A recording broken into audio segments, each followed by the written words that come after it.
نبی صلی اللہ علیہ وسلم. پھر سن لو نا بھائی بات, آپ بھی تو سن لینا. بات کوٹو نا بھائی, میں بات کر رہا ہوں. میں نے بھائی کہہ دیا کہ جب میں ختم ہو جاؤں سوال آپ سن لینا. بھائی پیغمبر صلی اللہ علیہ وسلم اور صحابہ کا قیاس نہیں ہو سکتا. پیغمبر صلی اللہ علیہ وسلم. اور بھائی چپ کرو پلیز. اوکے خدا حافظ, گڈ بائے. پیغمبر صلی اللہ علیہ وسلم اور صحابہ کا قیاس نہیں ہے کہ جو پیغمبر کا رتبہ ہے وہی صحابہ کا. پیغمبر سے غلطی نہیں ہو سکتا تو صحابہ سے بھی نہیں ہو سکتا. یہ کس کا بکواس ہے؟ یہ کس کافر کی بکواس ہے؟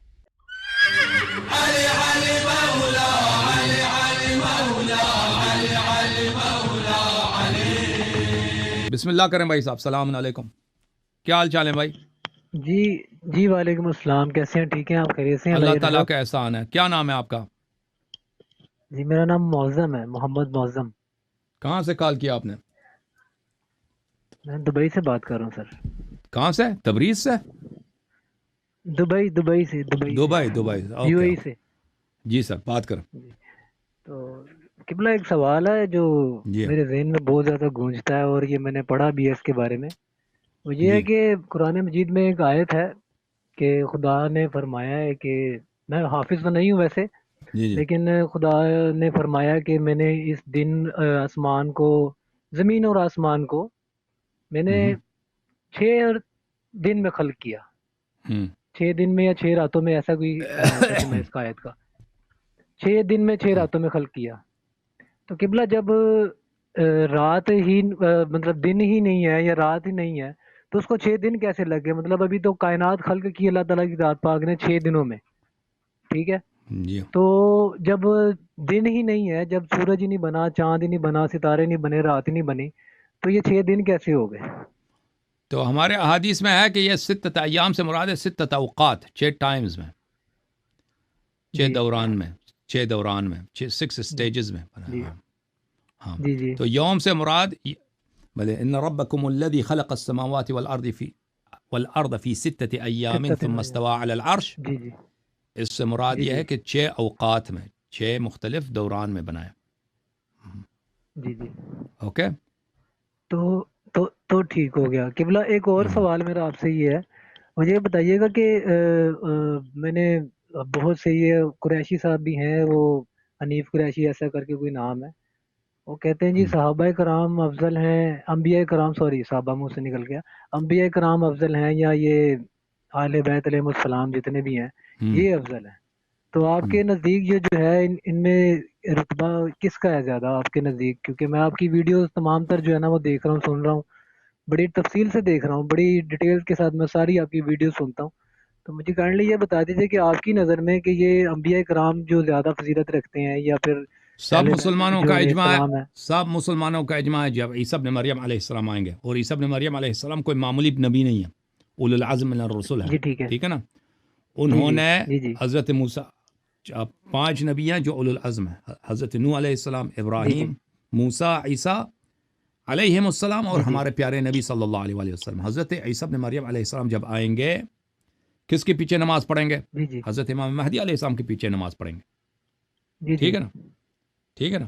اور خود جماعت مخالفین نے خود روایت کی ہے کہ نماز امام جماعت میں جو سب سے عالم ہے, افضل ہے, اس کو آگے کیا جائے, مستحب یہ ہے نماز ویسے ان کے. ہاں بالکل. تو لازمی بات ہے کہ جب مہدی علیہ السلام جو 12ویں امام ہیں, ٹھیک ہے نا, اہل فریقین دونوں مانتے ہیں کہ مہدی علیہ السلام اہل بیت میں سے ہیں. وہ جماعت مخالفین بھی کہتے ہیں مہدی اہل بیت علیہ السلام میں سے, ہم کہتے ہیں کہ وہ ہمارے 12ویں امام ہیں, وہ کہتے ہیں کہ نہیں وہ 12ویں امام نہیں ہے. بہرحال لیکن وہ اہل بیت علیہ السلام میں سے, تو وہ عیسیٰ ابن مریم سے افضل ہیں, وہ عیسیٰ ابن مریم کے امام ہیں. عیسیٰ ابن مریم ان کی اقتداء کرتے ہیں, وہ خلیفہ ہوں گے, عیسیٰ ابن مریم ان کی پیروی کریں گے. جب یہ مہدی علیہ السلام کی یہ پوزیشن ہے, یہ فریقین, اس میں کوئی مخالف ہی نہیں ہے اس کا, کہ جب عیسیٰ ابن مریم آئے گا اور امام مہدی علیہ السلام آئیں گے تو ان میں امام کون ہوگا, پیشوا کون ہوگا, قائد کون ہوگا, خلیفہ کون ہوگا. سب کا یہی اجماع ہے کہ عیسیٰ ابن مریم پیروی کریں گے حضرت مہدی علیہ السلام کی. تو واضح بات ہے, وہ تو اہل بیت علیہ السلام کا ایک فرد ہے. ٹھیک ہے نا. ان سے بڑا کون ہے؟ امیر المؤمنین علیہ السلام. فریقین دونوں جانتے ہیں کہ اہل بیت میں امیر المؤمنین علی علیہ السلام سے کوئی افضل نہیں ہے رسول پاک صلی اللہ علیہ وسلم کے بعد. ٹھیک ہے نا. تو واضح بات ہے کہ وہ اگر مہدی علیہ السلام، امام مہدی علیہ السلام عیسیٰ ابن مریم سے افضل ہیں تو امیر المؤمنین علیہ الصلوۃ والسلام مہدی سے عیسیٰ سے افضل ہوں تو اس میں کوئی تعجب ہی نہیں ہے، بلکہ یہ ثابت ہے. اوکے جی قبلہ آپ سے یہاں پر ایک سوال بنتا ہے، اگر آپ یہ فرما رہے ہیں کہ حضرت علی علیہ السلام افضل ہیں اور انبیاء کرام جو ان کے پیچھے ہیں ان کا رتبہ کم ہے، تو آپ ان کے ساتھ علیہ السلام کیوں لگاتے ہیں پھر؟ جو حضرت علی آپ کہتے ہیں، انبیاء کرام جو ہیں ان کو بھی علیہ السلام کہتے ہیں آپ، اور حضرت علی کو بھی علیہ السلام کہتے ہیں، جبکہ حضرت علی کا رتبہ زیادہ ہے ان سب سے. ان کے ساتھ پھر آپ کو علیہ السلام نہیں لگانا چاہیے؟ کس کے ساتھ نہیں لگانا چاہیے؟ حضرت علی علیہ السلام کہتے ہیں نا آپ، علی علیہ السلام یا حضرت حسین علیہ السلام یا تو کیا لگانا چاہیے؟ کیا لگانا چاہیے؟ وہی اسی چیز کی تو کنفیوژن ہے، وہی تو میں آپ سے پوچھ رہا ہوں، کیونکہ اگر ان کا رتبہ زیادہ ہے انبیاء کرام سے تو پھر ان کو ہمیں کیا کہنا چاہیے؟ مطلب علیہ السلام ڈفرینس تو آ جائے گا نا پھر آٹومیٹکلی. علیہ السلام ایک دعا ہے کہ اللہ کی جانب سے ان پہ سلامتی ہو، اللہ کی جانب سے ان پہ درود ہو، ٹھیک ہے نا. آپ یہ حضرت یہ بھائی میں آپ کو بھی کہتا ہوں السلام علیکم، میں آپ کو بھی کہتا ہوں، میں آپ کو بھی کہہ سکتا ہوں فلانی علیہ السلام، اس پہ اللہ کی جانب سے سلامتی ہو. یہ اس سے کوئی رتبے کا تعلق نہیں ہے، ٹھیک ہے نا. یہ تو ایک دعا ہے، ایک درود ہے. آپ علیہ الصلاۃ والسلام کہہ دیں، علیہ السلام کہہ دیں، صلی اللہ علیہ کہہ دیں، سب یہ سب صحیح ہیں. اوکے یہ جو یہ لوگ ہیں وہ کہتے ہیں کہ اگر وہ اللہ تعالیٰ کا ایک لقب ہے، علی لقب ہے اللہ تعالیٰ کا، ایک اللہ تعالیٰ کے ناموں میں سے ایک نام علی بھی ہے، تو وہ اس کے ساتھ وہ جل جلالہ لگاتے ہیں، کیا یہ ٹھیک ہے؟ کہتے ہیں ویسے تو آپ وجہ اللہ کہتے ہیں، تو یہ اہل بیت علیہ السلام کا طریقہ کار نہیں ہے، یہ اہل بیت علیہ السلام کا طریقہ کار ان کی سنت نہیں ہے. کسی حدیث میں نہیں ہے کہ آپ امیر المؤمنین علیہ السلام کے لیے جل جلالہ کہہ دیں، جلت عظمتہ جل جلالہ. یہ اہل بیت علیہ السلام نے یہ الفاظ تنزیہ کے، یہ الفاظ اللہ کے لیے استعمال کیے ہیں. جو لوگ اس کام کو اہل بیت علیہ السلام کے لیے استعمال کرتے ہیں وہ اہل بیت علیہ السلام کے طریق اور سنت سے خارج ہیں. صحیح، اوکے جی ٹھیک ہوگا قبلہ. جزاک اللہ، بہت شکریہ، سلامت رہیں. اللہ آپ کو جزائے خیر دے. Thank you. اوکے حکم کریں بھائی. کیسے مزاج ہیں آپ کے؟ خیریت سے؟ اللہ تعالیٰ کا احسان ہے. فون کے سامنے بیٹھو، فون کے سامنے بیٹھو بھائی، کان کو نہ دکھاؤ، چہرہ دکھاؤ. حکم نہیں ہے، عرض ہے میرے انتہائی مختصر. کہاں سے کال کیا آپ نے؟ کس شہر سے؟ میں ٹھٹا، سندھ. واہ جی واہ، ٹھٹا. اوکے بھائی صاحب. تو حضرت آپ کو بھی کافی دیر ہو چکا ہے، بہت دیر سے آپ دیکھ رہا ہوں، بہت دیر میں گفتگو کر رہے ہیں آپ. میرے انتہائی مختصر سے سوالات ہیں، میں چاہتا ہوں آپ جواب بھی مختصر دیں تاکہ میں زیادہ سے زیادہ آپ سے سیکھ سکوں. پہلا سوال تو یہ ہے کہ کیا اہل تشیع قرآن میں تحریف کے قائل ہیں یا نہیں؟ تحریف یعنی قرآن چینج ہو چکا ہے، غلط الفاظ ہیں. ہاں، مطلب قرآن میں کسی قسم کی کوئی تبدیلی یا ترمیم کے قائل آپ ہیں یا نہیں؟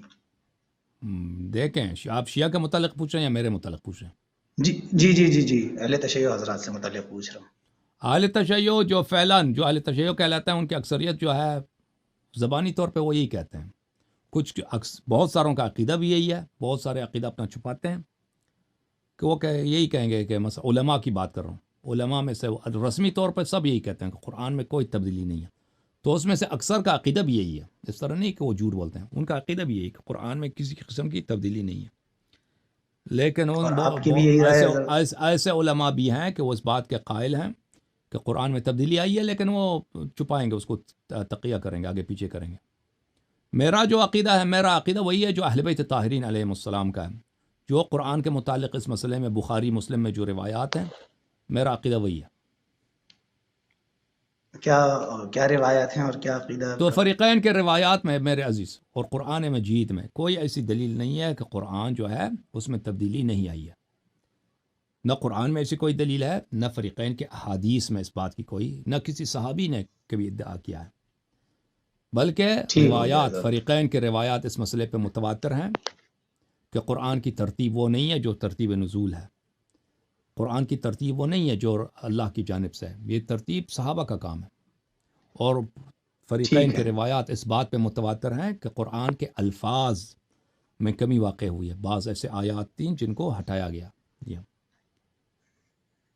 ٹھیک ہے حضرت، آپ اگر میرے لیے سورۃ التحریم کی اگر تھوڑی سی تفسیر کر دیں جو پہلی اور دوسری آیت ہے کہ اس سے آپ کیا نتیجہ اخذ کرتے ہیں؟ آپ تفسیر کریں. نہیں میں آپ سے سیکھنا چاہ رہا ہوں، آپ سے جاننا چاہتا ہوں، کیونکہ کل آپ اگر سوال تو کوئی ہے سوال ہے تو کریں، کوئی سوال ہے تو کریں بھائی. تو سورہ تحریم کی آپ ترجمہ یا تفسیر نہیں کریں گے؟ آپ کوئی سوال ہے تو کر لیں بھائی، تفسیر کرو فلان سورہ کی، یہ کوئی بات ہوئی؟ کوئی سوال اسی میں سے میں سوال اصل میں پوچھنا چاہتا ہوں. آپ سوال کرو، پھر سوال کرو. سوال میرا یہ ہے کہ سورہ تحریم میں آپ کا کیا خیال ہے کہ جو تنبیہ کی گئی ہے یا جو تنقید کی گئی ہے وہ کس پر ہے؟ تو اس میں نبی صلی اللہ علیہ وآلہ وسلم پہ عتاب قرآن میں کہیں نہیں ہے کہ نبی صلی اللہ علیہ وآلہ وسلم کی وہ عتاب کی گئی. یا ایھا النبی صلی اللہ علیہ وآلہ لما تحرم ما احل اللہ لک، کیوں حرام قرار دیتے ہو اس چیز کو جو اللہ نے آپ کے لیے حلال کر دیا. حرام کو یہ جماعت جو کہتے ہیں کہ اللہ نے نبی صلی اللہ علیہ وسلم کی مذمت کیا ہے، وہ اس بات کو نہیں سوچتے کہ حلال کو اگر کوئی حرام کر دے تو یہ کفر ہوتا ہے. حلال کو حرام کر دینا یہ دین میں بدعت ہوتا ہے، ٹھیک ہے نا. اور یہ کسی کو حق نہیں ہے کہ حلال کو حرام کر دیں.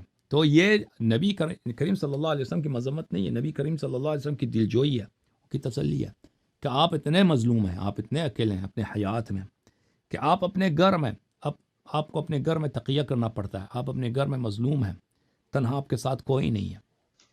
اچھا یہ بیان ہے یہ. اور کیوں یہ ہوا تھا وہ واقعہ بڑا مشہور ہے کہ نبی صلی اللہ علیہ وسلم کا راز کن لوگوں نے ظاہر کر دیا. بہرحال اس میں تفصیل ہے، اس میں بہت وقت لگے گا بیان کرنے. مزید آپ تفصیل میں نہیں جانا چاہتے بھائی؟ ابھی آپ تفصیل میں تو اس کو اگر فل بیان کریں تو 1 گھنٹہ تو لگے گا نا. گھنٹہ نہ لگائیں، اگر اختصار سے. بہرحال میں اپنے سوال پہ آ جاتا ہوں. سوال کرو بھائی، تم سوال کرو میں جواب دوں گا. اگر کوئی پوائنٹ ہے تو میرا سوال یہی تھا، اسی سے متعلق تھا. آپ نے کہا کہ رسول اللہ صلی اللہ علیہ وسلم کی دلجوئی ہے اس آیت میں کہ آپ صلی اللہ علیہ وسلم تکلیف میں تھے، پریشان تھے، ان کے راز کا معاملہ تھا. تو جو قرآن کی آیات صحابہ اکرام رضی اللہ عنہم اجمعین سے متعلق ہے قرآن میں، جو کہ واضح ہیں، جس میں آپ نے سورہ حجرات کا ذکر کیا اور دوسری آیات کا ذکر کیا جس میں لا یعقلون کے الفاظ ہیں یا آواز اونچے کرنے کے الفاظ ہیں، جہاں پر نبی صلی اللہ علیہ وسلم کا معاملہ ہے وہاں پر آپ یہ کہہ رہے ہیں کہ وہاں پر رسول اللہ صلی اللہ علیہ وسلم کی دلجوئی کی گئی ہے.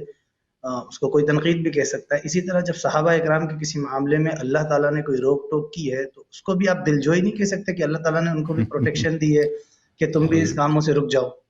ٹھیک ہے بھائی، تم وہ الفاظ دیکھیں ہر جگہ نہیں ہے. اگر کہیں دلجوئی ہے تو اس کے لیے قرینہ ہوگا نا، اپنے سے تو نہیں بنا سکتے. نبی صلی اللہ علیہ وآلہ وسلم حلال کو حرام نہیں بنا سکتے، حرام کو حلال نہیں بنا سکتے، وہ دین میں بدعت نہیں لا سکتے، وہ کافر نہیں ہو سکتے، ٹھیک ہے نا. اور پھر ہمارے پاس واضح حدیث ہے اہل بیت علیہ السلام کا کہ اللہ تعالیٰ نے قرآن میں کبھی بھی نبی صلی اللہ علیہ وآلہ وسلم کی اللہ نے مذمت نہیں کیا. یہ امام جعفر صادق علیہ السلام کا قول ہے. جہاں بھی ظاہر اس کا عتاب ہے، ظاہر اس کی مذمت ہے، وہ باطن میں وہ کسی اور کی مذمت ہے، نبی صلی اللہ علیہ وسلم کی نہیں ہے. قرآن کا نزول اس اصول پہ ہوا ہے، یا کعانی واسمع یا جارہ. اب تم سے کہہ رہا ہوں تاکہ دوسرے سمجھ لیں. آپ اپنے بچے پہ کوئی ڈانٹ لینا، آپ کا بچہ نے اگر کوئی غلط کام نہیں کیا ہے لیکن دوسرے بچوں نے، گلی والوں نے غلط کام کیا ہے، آپ اپنے بچے کو اگر ان کو مثلا گلی والوں کو کچھ نہیں کہنا چاہتے کیونکہ والدین ناراض ہوں گے، لیکن بلند آواز میں اپنے بچے کو ڈانٹ لیں کہ آئندہ اگر ایسا کیا تو میں تمہیں نہیں چھوڑوں گا، تو اس کا مطلب یہ نہیں کہ بچے نے غلط کام کیا. تو وہ کسی وجوہات کے بنا پر، کسی مصلحت کے بنا پر آپ اپنے بچے سے خطاب کر رہے ہیں، لیکن اصل میں مخاطب مقصود کوئی اور ہے. قرآن مجید میں اہل بیت علیہ السلام کا یہ فرمان ہے. وہی اہل بیت علیہ السلام جو مطہر ہیں، جو قرآن کے 7 ثقل اکبر ہیں، انہوں نے فرمایا ہے کہ قرآن میں نبی کریم صلی اللہ علیہ وسلم کی کبھی بھی مذمت نہیں ہے. لیکن صحابہ کے متعلق اگر کوئی ایسی آیت ہے، ٹھیک ہے نا، کہ صحابہ تو اس طرح نہیں ہے کہ وہ معصوم ہے. صحابہ سے اگر خطا ہوئی، قرآن نے مذمت فرمایا، تو پھر کیا ختم بات. اگر اس میں اگر قرینہ ہے، دلیل ہے کہ یہاں پہ صحابہ کی مذمت نہیں ہے، ایک منٹ وہاں پہ دلجوئی ہے. سوال لے لینا حضرت، سوال وہ قرینہ لے کے آئے نا، اس کو ہم کنسیڈر کریں گے.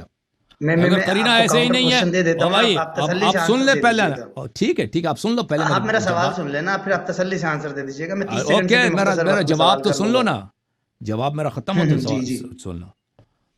اگر کوئی صحابہ کے متعلق کوئی ایسا ہے، آپ ان کو نبی صلی اللہ علیہ وسلم سے قیاس نہیں کر سکتے.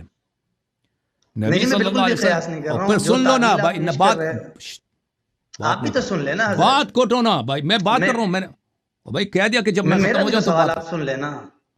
تو ابھی آپ نے کہہ دیا کہ جواب ختم ہوگا تو سوال کریں گے نا بھائی. ٹھیک ہے آپ بار بار کاٹ رہے ہو، اس کو غصہ ہے. کہتے ہیں جیسے پیغمبر صلی اللہ علیہ وسلم ویسے ہی صحابہ. اور بھائی پیغمبر صلی اللہ علیہ وسلم اور صحابہ کا قیاس نہیں ہو سکتا. پیغمبر صلی اللہ علیہ وسلم. اور بھائی چپ کرو پلیز. اوکے، خدا حافظ، good bye, tata tata tata, bye. بھائی مجھے بات کرنے دو، بار بار نہ کاٹو. پیغمبر صلی اللہ علیہ وآلہ وسلم اور صحابہ کا قیاس نہیں ہے کہ جو پیغمبر کا رتبہ ہے وہی صحابہ کا ہے. پیغمبر سے غلطی نہیں ہو سکتا تو صحابہ سے بھی نہیں ہو سکتا. یہ کس کا بکواس ہے؟ یہ کس کافر کی بکواس ہے؟ کس دلیل کے بنا پر کہ صحابہ سے غلطی نہیں ہو سکتا؟ صحابہ ہیں چیزیں کیا ہیں کب سے غلطی نہیں ہو سکتا؟ اگر کسی معاملے میں کوئی آیا موجود ہے کسی صحابی کے متعلق، اگر یہ ہے کہ اس صحابی کی دلجوئی ہو رہی ہے تو ہم اس کو کنسیڈر، وہ بتاؤ، وہ دلیل لے کے آؤ. اس طرح جنرل قاعدہ آپ نہیں بنا سکتے کہ جہاں بھی صحابہ کی مذمت ہے وہ کہہ دے کو مذمت نہیں ہے، کیونکہ صحابہ سے غلطی ہو ہی نہیں سکتا. قرآن کچھ اور کہہ رہا ہے. یہ کوئی جنرل قاعدہ نہیں ہے. اب تم بھاگ جاؤ بیٹے. تم اب سیکھ جاؤ کہ جب میں بات کر رہا ہوں میری بات کو نہ کاٹو. اوکے، جب ایک دفعہ دو دفعہ تمہیں سمجھا دیا کہ میری بات نہ کاٹو تو میری بات نہ کاٹو.